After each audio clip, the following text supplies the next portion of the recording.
Well, in 5A soccer, Jared, there's a couple of big games coming up. Lone Peak and Timpanogos both face what we call maybe a trap game before they meet again. Which do you think of these two teams, Lone Peak or Timpanogos, will drop a game before they meet again? You know, there's some dangerous games this week. Those two teams meet on October 2nd, so we're a little over a week away from the game that supposedly will decide that region, okay? But both teams play some very good teams, and I think the team that has the best chance of losing a game is Timpanogos because they play at Lehigh.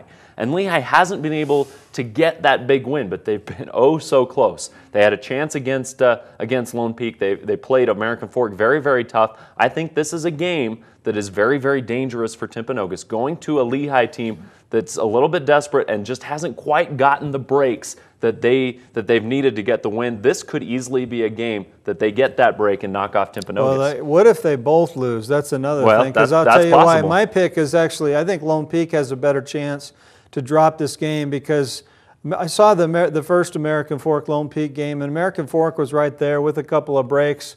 One of them was an own goal. It turned out to be late that really didn't matter. It was 3-1, but you know, there was a couple of chances that American Fork that game could have turned around. I know that was not played at Lone Peak. They now have their turf field ready, and they got their field finally. But that was at I think the Haas Field.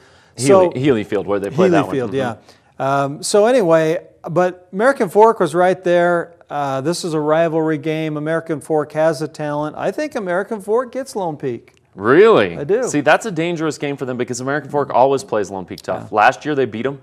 Or I think it went to overtime was the case in last year's game. But every year they're right there, and they always play Lone Peak better than anybody else, it seems like. So you're right, that's dangerous, but I don't think it's as dangerous as the young Timpanogos team going to a determined Lehigh team.